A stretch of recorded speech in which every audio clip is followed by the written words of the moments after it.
کاش یہ بات سمجھ آ جائے. ارے رب پر بھروسہ نہیں کرو گے تو کس پر بھروسہ کرو گے؟ اپنے دین پر, اللہ رسول کے فرمان پر ہی ہمیں بھروسہ نہیں ہے. غور کیجئے, یہ یقین لے آؤ واپس, زندگی میں موج آ جائے گا. زندگی اتنی پرسکون ہو جانی ہے اگر اللہ کے فیصلوں پر یقین آ جائے, اللہ کی عطاؤں پر یقین ہو جائے, آخرت کے وعدوں پر یقین ہو جائے, نبی پاک کی حدیثوں پر یقین ہو جائے. اعلیٰ حضرت رحمۃ اللہ تعالی علیہ کا کیسا یقین تھا. ایک بار غالباً اپنی والدہ کے ساتھ حج پر جا رہے تھے. وہ زمانے میں پانی کے شپ جاتے تھے. اتنا زبردست رف سی ہو گیا, طوفان آ گیا, لوگ ڈر گئے, کلمے پڑھنے لگے, یہاں تک کہ لوگوں نے کفن نکال لیے کہ چلو کفن پہن لے, ڈوبنے والا ہے جہاز. اعلیٰ حضرت امام اہل سنت مفتی ہیں, ٹھیک ہے نا, اتنے بڑے مفتی ہوتے ہوئے آپ نے بھی والدہ کو کہا میں اللہ کی قسم کھا کر کہتا ہوں جہاز نہیں ڈوبے گا. تھوڑی دیر ہوئی تو ایسا ہی ہوا, جہاز کو کام ڈاؤن ہو گیا, سب خیر سے پہنچ گیا. تو ماں نے کہا بیٹا اتنی بڑی قسم کیسے کھا لی تم نے؟ کہ میں نے نبی پاک علیہ الصلوۃ والسلام کا فرمان سنا ہے, جو کشتی میں بیٹھ کر یہ دعا پڑھ لے, بسم اللہ مجریہا و مرساہا ان ربی لغفور الرحیم, وہ کشتی نہیں ڈوبے گی. میں اللہ کی قسم کھا کے کہتا ہوں کہ میرے نبی نے فرمایا نا, وہ یقین تھا. ہم کتنی بار دعا پڑھتے ہیں, مگر دعا پڑھ کے بھی کہتے ہیں پتہ نہیں قبول ہوگی نہیں ہوگی, پڑھ لیتے ہیں. یہ والی چیز نکال دیں. وظیفے ہمارے کیوں نہیں لگتے؟ لوگ کہتے ہیں وظیفہ پڑھ رہا ہوں مسئلہ حل نہیں ہو رہا, تعویذ لیا پھر بھی مسئلہ. تعویذ پہنتے وقت بھی خیال ہی ہوتا ہے چلو یار پہن لیتے ہیں, پتہ نہیں ہونا ہے نہیں ہو تو کچھ نہیں ہونا. وظیفہ پڑھ لیں اور کہہ رہے پتہ نہیں ہوتا. پہلے یقین لائیں. اچھا ڈاکٹر بھی یہی کہتے ہیں, یہ صرف اب یہ وظائف اور ان چیزوں میں نہیں, آپ اگر ڈاکٹر پر بھی یقین نہ رکھیں نا کہ یار اس کی دوائی پتہ نہیں کام کرتی ہے نہیں کرتی, کیونکہ بہت ساری چیزوں کے پیچھے یقین, ول پاور.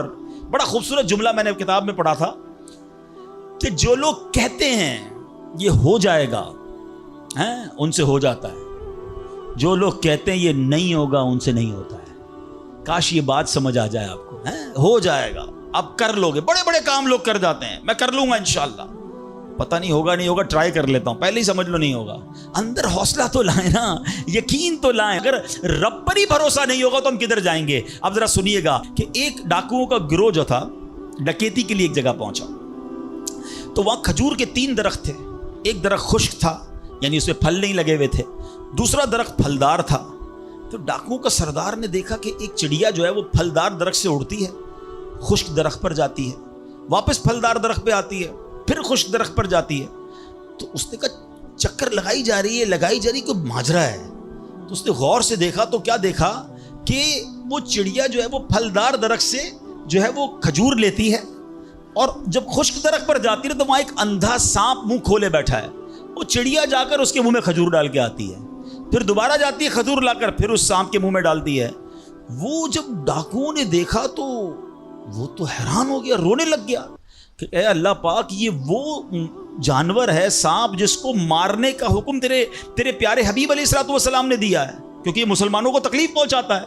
مگر تو نے جب اس کی آنکھیں لی تو اس کے رزق کا انتظام کر دیا, اور ایک چڑیا کی ڈیوٹی لگا دی کہ وہ جا کر اس کو کھانا پہنچائے. تو میں تو اشرف المخلوقات ہوں, میں تیرے بندوں کو لوٹ رہا ہوں. اے اللہ تو میری توبہ قبول فرما, میں آئندہ ایسا نہیں کروں گا. یہ رونے لگا. اب یہ سوچ رہا ہے سبحان اللہ. تو اللہ اکبر, غیب سے آواز آئی کہ اے فلاں میری توبہ کا دروازہ کھلا ہوا ہے.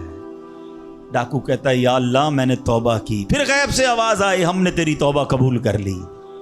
اچھا جب اس نے توبہ کی تو اس کے سارے ساتھی سن رہے تھے کہ سردار آپ نے توبہ کی, ہم نے بھی توبہ کی. کہا سوچو تو صحیح, ہم ڈکیتی کر رہے ہیں, ہم چوری کر رہے ہیں, رب جب اس اندھے سانپ کو روزی دے گا تو ہمیں کیوں نہیں دے گا؟ ہم اللہ کی قدرت پر یقین کیوں نہ رکھیں؟ سب نے توبہ کر لی. اب جب توبہ کر لی تو انہوں نے کہا کہ اب ایسا کرتے ہیں کہ حج کو چلتے ہیں. سارا قافلہ بنا کر ڈاکوؤں کا قافلہ توبہ کر کے چلا حج کرنے. جب مکہ پاک کے قریب پہنچے نا تو وہاں ایک نابینا بڑھیا تھی. وہ ہر قافلے والے سے اس ڈاکوؤں کے سردار کا نام لے کے پوچھتی تھی. وہ بندہ آیا تو ڈاکوؤں کا جب قافلہ ہے تو کہا میں ہی تو وہ ہوں. تو کہا یہ میرے کپڑے تمہارے لیے ہیں. بولا آپ مجھے کپڑے کیوں دے رہی ہیں؟ کہا میرا ایک بیٹا تھا اور وہ بیٹا جو ہے اس کے کچھ دن پہلے, بڑا نیک بیٹا تھا میرا, کچھ دن پہلے اس بیٹے کا انتقال ہوا ہے. یہ اسی کے کپڑے ہیں. 3 دن سے مسلسل نبی پاک علیہ الصلوۃ والسلام میرے خواب میں تشریف لا رہے ہیں اور فرما رہے ہیں کہ اس نام کا بندہ آئے گا, اس کو یہ کپڑے دے دینا. ہائے ہائے, ذرا سوچو تو صحیح, جب رب توبہ قبول کرتا ہے تو مرتبے کیسے بڑھا دیتا کاش یہ بات سمجھ آ جائے. اللہ سے بندہ جب دوستی کر لیتا ہے نا, اللہ پچھلے گناہ معاف فرما دیتا ہے, بلکہ اللہ راضی ہو جائے تو گناہوں کو نیکیوں میں بدل دیتا ہے. مگر کیسے اس ڈاکو کو توبہ نصیب ہوئی؟ یقین. کاش حرام کمانے والا, سود کا کام کرنے والا, کاش رشوت لینے والا, ڈاکہ ڈالنے والا, چوری کرنے والا یہ سوچے کہ میں کیوں کر رہا ہوں, ملاوٹ کرنے والا سوچے. اللہ پر بھروسہ تو رکھو یار, رب نے میرا نصیب لکھا ہوا, جو میرے نصیب میں مجھے مل کر رہے گا. کاش یہ بات سمجھ آ جائے. صدیق اکبر رضی اللہ تعالیٰ عنہ مسلمانوں کے پہلے خلیفہ, جب آپ نے یہ آیت پڑھی نا قرآن پاک میں, اللہ ارشاد فرماتا ہے وما من دابۃ فی الارض الا علی اللہ رزقها. اللہ فرماتا ہے اور زمین پر چلنے والا کوئی جاندار ایسا نہیں جس کا رزق اللہ کے ذمہ کرم پر نہ ہو. آپ فرماتے ہیں کہ جب سے میں نے یہ آیت پڑھ لی, خدا کی قسم میں نے روزی کی فکر کرنا چھوڑ دی ہے. کہ جب اللہ نے ہر کسی کا رزق اپنے ذمے پہ لے لیا تو مجھے کس بات کی ٹینشن ہے. کاش ہمیں یہ بات سمجھ آ جائے کہ ہمیں اب ذرا غور کریں. ابھی یہ اجتماع ختم ہوگا, اگر میں آپ سب کو کہوں کہ بتائیں آپ کے لیے کیا دعا کروانی ہے, تو تقریباً 70-80% لوگوں نے پتہ ہے کیا کہنا ہے, حضور روزی میں برکت کی دعا کر دیں, کاروبار میں برکت کی دعا کر دیں, نوکری نہیں لگ رہی اس کی دعا کر دیں. میں نہیں کہتا یہ دعا نہیں کرنی چاہیے, اللہ سے نہیں مانگیں گے تو کس سے مانگیں گے, لیکن کوئی تو کہے کہ میری ایمان پر موت کے لیے دعا کر دیں, میری قبر جنت کا باغ بن جائے اس کے لیے دعا کر دیں, میں آخرت میں جاؤں تو اللہ مجھ سے راضی ہو جائے اس کے لیے دعا کر دیں. فرق دیکھیں, میری اور آپ کی ٹینشن کیا ہے؟ دنیا, روزی, مال. حالانکہ اس کا وعدہ ہے, دانے دانے پر لکھا ہے کھانے والے کا نام, مجھے مل کر رہے گا. مگر اللہ نے مغفرت کا وعدہ نہیں کیا ہے. اس کی دعا کہاں ہے؟ اس کی ٹینشن کیوں نہیں ہے؟ ایسے کئی لوگ مجھے بھی ملے, آپ کو بھی ملے ہوں گے, یار رات کو نیند نہیں آ رہی, کیوں؟ بس یار کاروبار کی ٹینشن بہت ہے. کبھی زندگی میں ایک رات میری اور آپ کی ایسی گزری کہ اس ٹینشن میں نیند نہ آئی ہو کہ قبر میں جاؤں گا تو قبر جنت کا باغ بنے گی یا دوزخ کا گھڑا بنے گی, کلمے والی موت ملے گی کہ نہیں, جنت میں جاؤں گا یا دوزخ میں جاؤں گا. میزان عمل پر جب اعمال تولے جائیں گے, گناہ کا پلڑا بھاری ہوگا یا نیکیوں کا پلڑا بھاری ہوگا. یار آج جون جولائی کی گرمی, ہیٹ اسٹروک کی باتیں ہو رہی ہیں, 50 ڈگری میں حال برا ہو گیا. سورج 1 میل پر جب ہوگا اور لوگوں کی پیاس زبان سے باہر زبانیں آئیں گی, مجھے جام کوثر نہ ملا تو میرا کیا بنے گا. کبھی اس کی ٹینشن, اس کا وعدہ نہیں ہے. یہ اللہ سے دعا کرنی ہے, اس کے لیے کوشش کرنی ہے. ساری زندگی ایک ہی ٹینشن, چھوٹا گھر ہے تو بڑا کرنا ہے, کاروبار کو وسیع کرنا ہے, اور آمدنی. اور میں نہیں کہتا دعا نہ کریں, کوشش نہ کریں, خدا نہ خواستہ اس کا کوئی یہ مطلب نہ لے کہ چلو بھائی اب تو اللہ نے اپنے ذمہ کرم پر لے لیا تو اب کوئی کام کاج نہیں کرنا. نہیں, دنیا عالم اسباب ہے, اسباب کا کشکول لے کر بارگاہ الہی میں جانا ہے اور توکل والے انداز میں دعا کرنی ہے, تو اپنی رحمت کے سمندر سے ہمارے اسباب کے کشکول میں وہ ہماری روزی عطا فرمائے گا. اسباب اختیار ضرور کرنے, مگر اسی فکر میں زندگی تو برباد نہ کر دینا کہ سارا صبح سے لے کر شام تک ایک ہی ٹینشن. بھروسہ رکھے رب پر, یقین رکھے رب پر. آج حال یہ ہے, بچہ پیدا ہو جائے تو ٹینشن, او ہو اب میرا بچہ ہو گیا, اس کی آگے پرورش میں کیسے کروں گا, اس کی تعلیم کا کیا ہوگا, اور خاص طور پہ بچی پیدا ہو جائے تو ایسے بدبخت لوگ ہیں کہ اب جناب بیوی کو برا بھلا کہہ رہے ہیں, خاندان میں جھگڑے ہو رہے ہیں بچی کی پیدائش پر کہ اب اس کی شادی کیسے ہوگی, یہ تو بوجھ آ گئی ہے. معاذ اللہ. سمجھ نہیں آتی کہ جس رب نے بچی دی ہے انشاءاللہ رزق بھی وہی دے گا, اسباب بھی وہی دے گا. ارے جب اس نے مجھے پالا ہے وہ اس کو بھی پالے گا. کیا خوبصورت بات علماء نے لکھی, جو رب ہاتھی کو من اور چونٹی کو کن دے سکتا ہے وہ مجھے بھی میرا رزق عطا فرمائے گا. آپ ذرا سوچے تو صحیح, کس کس کو رزق دیتا ہے. حدیث پاک کا مضمون ہے تم اللہ پر بھروسہ کرو, جیسا بھروسہ کرنے کا حق ہے وہ تمہیں ایسے روزی دے گا جیسے پرندوں کو روزی دیتا ہے. پرندوں کو سمجھتے کتنی کیسے روزی ملتی ہے, کبھی گھونسلے دیکھیں پرندوں کے. اچھا پہلے تو یہ نہیں پتا, کراچی والوں کو تو پرندے دیکھنے کو نہیں ملتے, ہم نے درخت کاٹ کے پورا شہری کنکریٹ کا جنگل بنا دیا. ورنہ یہ پوچھے بزرگوں سے, ہم بھی چھوٹے تھے تتلیاں بھی دکھتی تھیں, صبح مدرسے اسکول جاتے تھے تو کوئل کی آواز بھی آتی تھی, اب تو کراچی والوں کے ہارن کی آواز آتی ہے ہم کو. اب تو یہ پرندے بھی چلے گئے. کہاں چلے گئے؟ ہم نے درخت کاٹے, ہمیں اندازہ ہی نہیں کہ درخت ہے کیا. آج گاڑی پارک کرنے کے لیے ہر بندہ درخت کا سایہ ڈھونڈ رہا ہے مگر درخت لگاتا نہیں ہے. کاش یہ بات سمجھ آ جائے کہ جتنے درخت لگتے جائیں گے شہر یا ملک خوشگوار بھی ہوگا, موسم بھی کول ڈاؤن ہو جائے گا. یہ جو آج ہم کہتے ہیں نا اتنی گرمی بڑھتی جا رہی ہے, اس کی ایک بڑی وجہ یہ ہے یہ میرا موضوع نہیں ہے، لیکن جو موسم کا تغیرات، کلائمیٹ ڈس آرڈر ہے، کاش یہ بات سمجھ آئے کہ پلانٹیشن نہیں ہم کر رہے، ہم پودے نہیں لگاتے بلکہ پودے کاٹ دیتے ہیں. کتنے درخت کاٹے، کتنے جنگل ختم کر دیے ہم نے. الحمدللہ دعوت اسلامی کا شعبہ FGRF، اب پلانٹیشن ہم کرتے چلے جا رہے ہیں. 30 لاکھ پودے لگائے، مگر یہ تھوڑے ہیں. کاش میری یہ بات لوگ سن رہے ہوں کہ اگر آپ نے اپنے آنے والی نسلوں کو خوشگوار موسم دینا ہے، اچھے حالات دینے ہیں، ٹھنڈی چھاؤں دینی ہے، آکسیجن کی فیکٹریاں دینی ہیں، تو ہم سب کو کم از کم ایک پودا لگانا چاہیے. 24 کروڑ پاکستانی سب صرف ایک پودا لگائیں اور اس پودے کو درخت بنائیں. صرف پودے کو بچے کی طرح پالیں. آپ یقین کریں ہمارا ملک ایک پورا ملک ہی باغ بن جائے گا. تو اب ذرا سوچیں کہ ہمیں یہ بات سمجھنی ہے کہ یہ گھونسلے، یہ جو حدیث میں سنا رہا تھا، بات کہاں سے چلی کہ اللہ پرندوں کو کیسے رزق دیتا ہے. آپ کو پتہ پرندے کتنے؟ ایک تحقیق کے مطابق اس دنیا میں جتنے انسان ہوتے ہیں نا، ملٹیپلائی بائی 10 جانور ہوتے ہیں. اگر 800 کروڑ انسان ہیں، 8 ارب کے قریب آبادی ہو گئی دنیا کی، 800 کروڑ 8 ارب، تو آپ سمجھو کہ 80 ارب جانور ہیں دنیا میں. اور کہا جاتا ہے ملٹیپلائی بائی 10 کریں اس کو تو اتنے پرندے ہوتے ہیں. یعنی اس کا مطلب 800 ارب کم و بیش پرندے ہیں دنیا میں. آپ نے پرندوں کے گھونسلے دیکھے کبھی؟ یہ جب گھر سے صبح اڑتے ہیں نا اپنے گھونسلے سے، سب کے پیٹ خالی ہوتے ہیں. گھونسلے میں کوئی کبڈ نہیں ہوتی ہے، کوئی شام کا دوسرے دن کا چارہ نہیں ہوتا ہے، بچے چھوٹے چھوٹے چھوڑ کر جاتے ہیں. مگر یہ 800 ارب پرندے جب شام کو گھونسلے میں آتے ہیں، اللہ سب کو رزق دے چکا ہوتا ہے. کوئی پرندہ دنیا میں بھوکا نہیں سوتا. کیا خوبصورت بات، سمجھو اس کا مزہ لو نا. رب ہاتھی کو من دیتا ہے، اس کو ہاتھی کو کتنا کھانا چاہیے؟ دنیا میں کتنے ہاتھی ہوں گے؟ اس کو روز کے منو کھانا مل جاتا ہے. اور چونٹی کو کن چاہیے ہوتا ہے چھوٹا سا، وہ رب اس کو کن بھی دے دیتا ہے. پرندوں کو روزی دے دیتا ہے.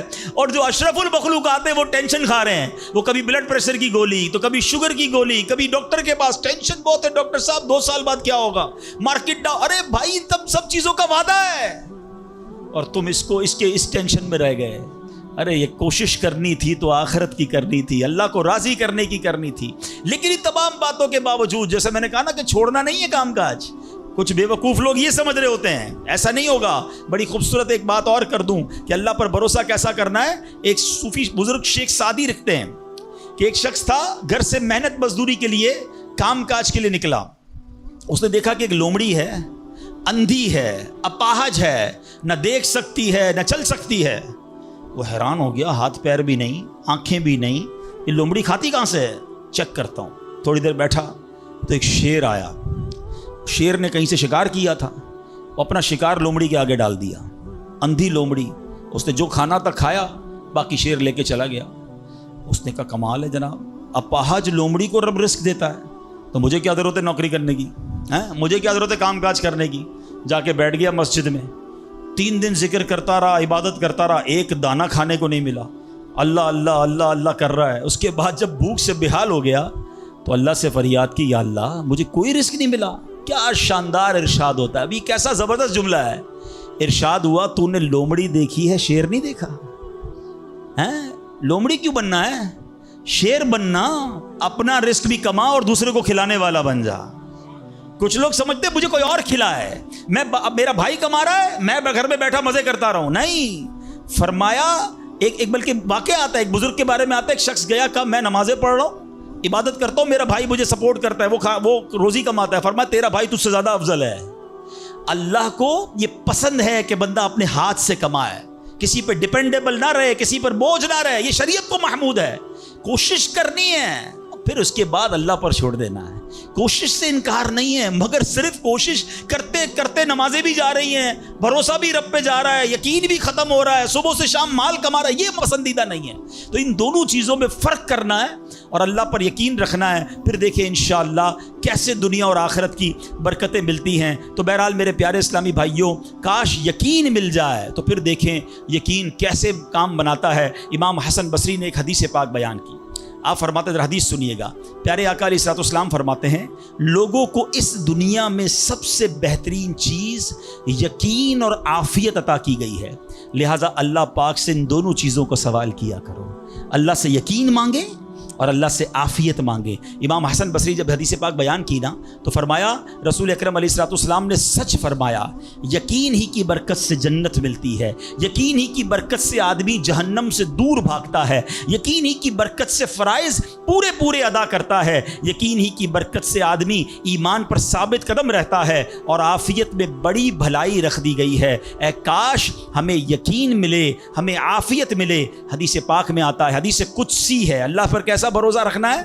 انا عند ظن عبدی بی, میں اپنے بندے کے گمان کے نزدیک ہوتا ہوں جو مجھ سے رکھے. مفتی احمد یار خان نعیمی اس حدیث پاک کے تحت فرماتے ہیں یہاں عبد سے مراد بندہ مومن ہے, یعنی بندہ میرے بارے میں جیسا یقین رکھے گا میں ویسا ہی اس کے ساتھ معاملہ کروں گا. بس یہ سمجھ لو آج بات, میرا اللہ بہتر فرمائے گا, رب میرے لیے بہترین فیصلہ کرے گا, وہ مجھے پالنے والا ہے, میری ماں سے زیادہ چاہنے والا. یقین تو کرو نا اس پر. لوگوں کو اللہ پر ہی یقین نہیں رہا ہے, میرا تو کام ہی خراب ہو جاتا ہے, اللہ معاذ اللہ, اب اس پہ کفریہ کلمات بھی کہہ دیتے ہیں, میرا تو جناب مسئلہ ہی حل نہیں ہوتا, میری دعا تو رب سنتا ہی نہیں ہے, میری مشکل آسان وہ کرتا ہی نہیں ہے. تم کھڑے نہیں ہو سکو گے. تم اللہ سے بدگمان نہ رہنا. اللہ کرے کہ انسان یہ سمجھ جائے کہ مجھے رب پر اچھا گمان رکھنا ہے. شاعر کہتے ہیں نا, جو سوچتا ہوں وہی بات ہونے لگتی ہے.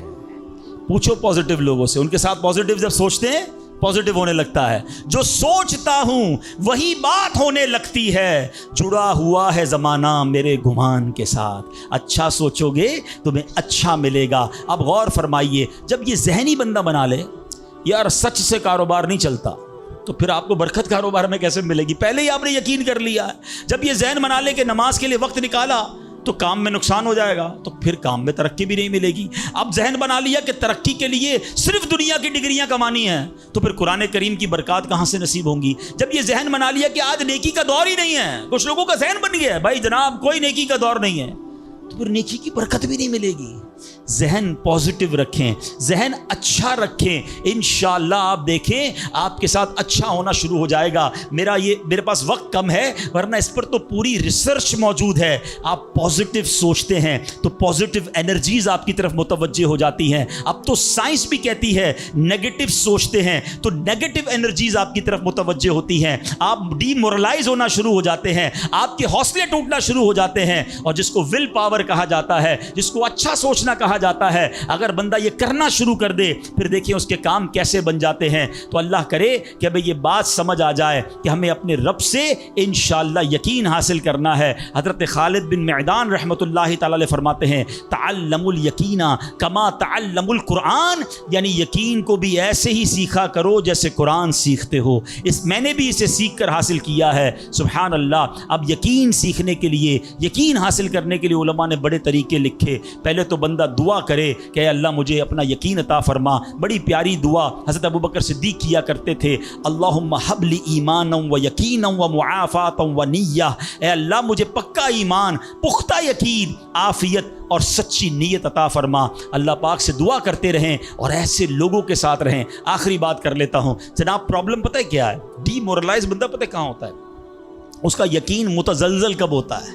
وہ کیسے شک اور شبے والی لائف میں آ جاتا ہے؟ یہ صحبت سے ملتا ہے.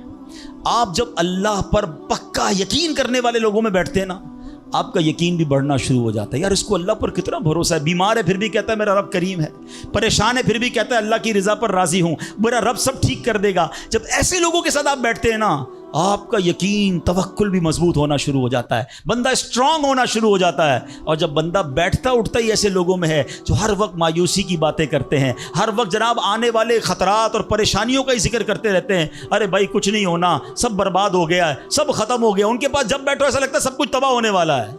ایسے لوگوں کے ساتھ نہ بیٹھیں, حوصلے والے لوگوں کے ساتھ بیٹھیں, توکل والے لوگوں کے ساتھ بیٹھیں, اللہ سے محبت کرنے والوں کے ساتھ بیٹھیں. پھر دیکھیں انشاءاللہ آپ کے کام کیسے سیدھے ہو جائیں گے. ایک آخری بات چلے کر لیتا ہوں, اللہ پر بھروسہ, اللہ کے فیصلوں پر یقین کیسے حاصل ہو. مجھے یہ کیسے پتہ چلے کہ یار یہ چیز میرے لیے بہتر ہے. میں نے کئی بار اپنے بیانات میں یہ ایگزامپل دی ہے, میں دوبارہ دے دیتا ہوں, شاید کسی کے دل پر اثر کر جائے. میں مثال دیتا ہوں.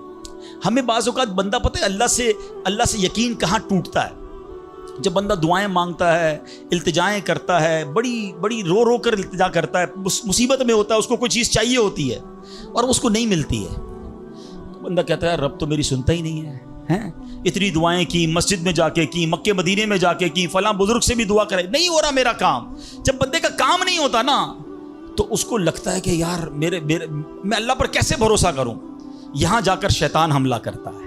اب آئیے اس وسوسے کو کیسے ختم کریں۔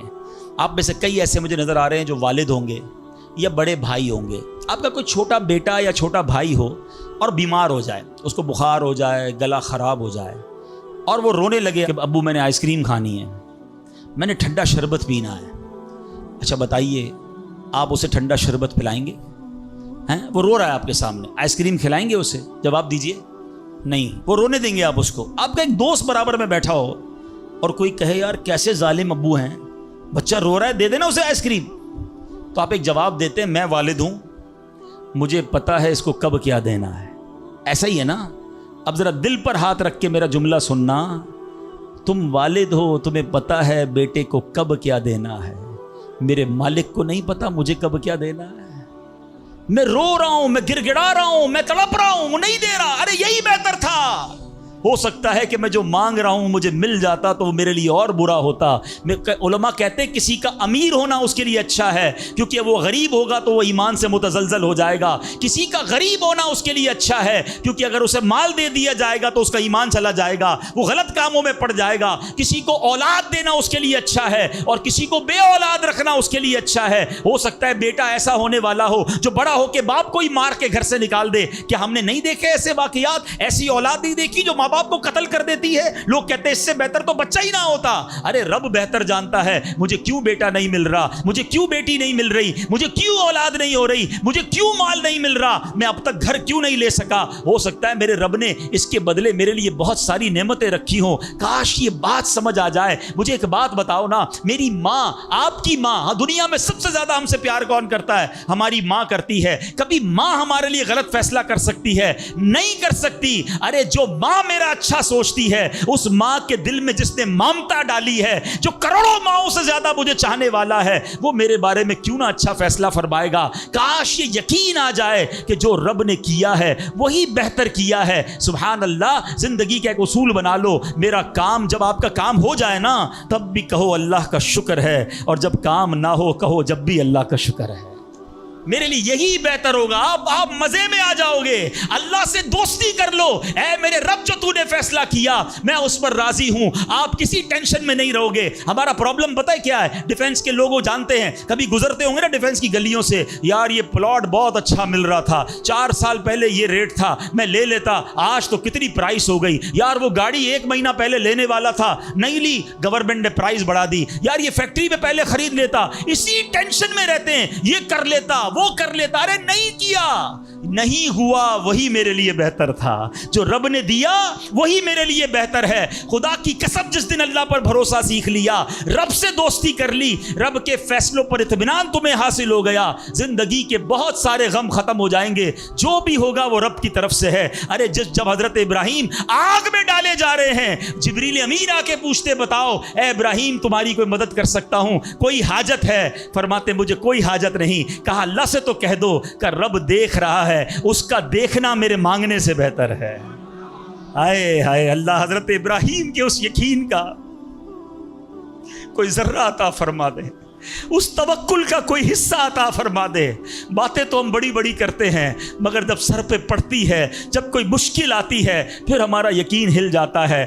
کاش یہ بات سمجھ آ جائے کہ میرے اور آپ کے نصیب میں جو رزق لکھا ہے وہ لکھا ہوا ہے، وہ ہمیں مل کر رہے گا، مگر اسی کی ٹینشن میں زندگی گزر رہی ہے۔ بے یقینی کی کچھ مثالیں میں آپ کو سمجھاتا ہوں۔ ابھی تک شاید کچھ لوگ کہہ رہے ہوں گے یار یہ بات تو ٹھیک کر رہے ہیں، بے یقینی ہونی نہیں چاہیے، مگر ہمیں تو بے یقینی نہیں ہے۔ اب میں کچھ ایگزامپل کے ذریعے سمجھاتا ہوں۔ ہم مانتے تو ہیں اللہ پاک رزق دینے والا ہے، ٹھیک ہے، پھر بھی مال کے پیچھے مارے پھرتے ہیں۔ کوئی لندن پیرس کے ساتھ خواب دیکھ رہا ہے، کشتیوں کے اندر بیٹھ کر، پچھلے دنوں واقعات ہوئے نا، پیسے دے کر وہ ڈنکی لگا کر جاتے ہیں، کوئی راستے میں مر جاتا ہے، کوئی کشتی میں بیچارے ڈوب گئے۔ کیوں؟ یقین نہیں ہے ادھر پیسے نہیں ملیں گے، ادھر پیسے ملیں گے، کسی طرح ادھر چلا جاؤں یا مر جاؤں گا بھوکا۔ ذرا غور کیجئے، اے میرے پیارے اسلام بھائی، کو سود کا کام کرتا ہے، کیوں کرتا ہے سود کا کام؟ یقین نہیں ہے نا کہ حلال کماؤں گا تو پیچھے رہ جاؤں گا. ملاوٹ، رشوت، ڈاکہ، چوری، اگر ان تمام غلط کاموں کے پیچھے آپ دیکھیں تو یقین نہیں ہوتا کہ یار ملاوٹ نہیں کروں گا تو مال نہیں بکے گا، پیسے والا کیسے بنوں گا، غریب ہی رہ جاؤں گا. یقین ختم ہو گیا ہے، جس کی وجہ سے ہر دوسرے آدمی کو جناب غلط کام کرنا ہے. آگے چلیے، ہم مانتے ہیں نماز دنیا بھی سنوار دیتی ہے، آخرت بھی سنوار دیتی ہے، سنتے بھی ہیں بولتے بھی ہیں، مگر نماز پر دنیا کو ترجیح دیتے ہیں. یار نماز پڑھوں گا تو کاروبار پہ، دکان پہ کون بیٹھے گا ہیں؟ نماز پتہ ہے آخرت اور دنیا سنوار دے گی، یقین نہیں ہے. اسی طرح ہم مانتے ہیں کہ مسلمان کی ترقی قرآن پر عمل کرنے میں ہے، مگر نہ قرآن خود پڑھتے ہیں نہ اپنے بچوں کو پڑھاتے ہیں. ہم مانتے ہیں کہ اللہ پاک دعائیں قبول فرماتا ہے، مگر بے یقینی ہے، اول تو دعا مانگتے نہیں ہیں اور مانگتے ہیں تو یقین ہی نہیں ہوتا. اب یقین کریں، علماء نے لکھا ہے کہ جو بندہ بغیر یقین کے ساتھ دعا مانگتا ہے نا، اس کی دعا قبول ہی نہیں ہوتی ہے. یعنی مثال دیتا ہوں، آپ بیمار ہیں یا پریشان ہیں یا کوئی مشکل میں ہیں، دعا کرتے ہوئے یہ خیال آ رہا ہے یار مسئلہ حل ہونا تو نہیں ہے، چلو پھر بھی مانگ لیتے ہیں. علماء کہتے ہیں حل ہی نہیں ہونا ہے، تمہیں رب پر ہی بھروسہ نہیں ہے. اب مثال دیتا ہوں اس کو ایک بلا تمثیل. آپ کا کوئی ملازم ہے، اس کو پیسوں کی ضرورت ہے اور وہ آپ کے پاس آ کے کہتا ہے صاحب 5,000 روپے کی ضرورت ہے، مجھے لگتا تو نہیں آپ دیں گے، چلیں پھر بھی آپ سے مانگ ہی لیتا ہوں. آپ بتائیں آپ اس کو پیسے دیں گے یا ڈانٹ دیں گے کہ جب تمہیں مجھ پر یقین ہی نہیں ہے تو آئے کیوں میرے پاس؟ مجھے لگتا تو نہیں آپ میری مدد کریں گے، چلیں پھر بھی آپ سے کہہ دیتا ہوں میری پہلے ہی آپ نے اس بندے کو ناراض کر دیا نا. ہم کہتے نہیں ہیں، مگر ہماری بے یقینی یہ کہہ رہی ہوتی ہے اور اللہ سے دعا کر رہے ہوتے ہیں کہ اللہ مجھے امید تو نہیں تو دے گا، پھر بھی میں مانگ رہا ہوں. توبہ توبہ توبہ. یقین پتہ ہے کیسے کام کرواتا ہے؟ ایک بڑا پیارا واقعہ ہے. ایک گاؤں میں بارش نہیں ہو رہی تھی اور لوگ پیاسے مر رہے تھے، کئی سال ہو گئے بارش نہیں ہو رہی تھی. آخر کار گاؤں والوں نے پلان کیا کہ سارے گاؤں والے جمع ہوتے ہیں اور مل کر دعا کرتے ہیں، نماز استسقاء، اور اس کا ایک پورا طریقہ ہے دعا کا. ایک قطرہ بارش کا نہیں پڑ رہا تھا، مویشی بھی پیاسے، لوگ بھی پیاسے، کنویں بھی سوکھ گئے تھے. اب جب گراؤنڈ میں لوگ جمع ہوئے نا تو ایک نوجوان ہاتھ میں چھتری لے کر آیا. لوگ اس کا مذاق اڑانے لگے، ارے اللہ کے بندے سالوں ہو گئے بارش نہیں ہوئی ہیں، تم چھتری لے کر آئے ہو؟ تو کہتا مانگنے کس سے آیا ہوں، اس رب نے بارش تو دینی ہے، واپسی کیا بھیگتا ہوا جاؤں گا؟ اور علماء کہتے ہیں جب دعا شروع ہوتی ہے تو اتنی بارش ہوتی ہے کہ پورا گاؤں بھیگتا جاتا ہے، وہ نوجوان چھتری کے سائے میں جا رہا ہے. فرمایا یہ اس نوجوان کا یقین تھا جس کی وجہ سے یہ بارش ہوئی ہے. اللہ مجھے بھی اور آپ کو بھی اپنی سچی محبت عطا فرمائے، سچا یقین عطا فرمائے، سچا بھروسہ عطا فرمائے. اور یقین کریں جس دن رب پر بھروسہ مل گیا، آپ کی مشکل، آپ کی غم کی آگ باغ بننا شروع ہو جائے گی، آپ کی مشکلیں آسان ہونا شروع ہو جائیں گی. اللہ کریم ہم سب کو اپنا بھروسہ نصیب فرمائے.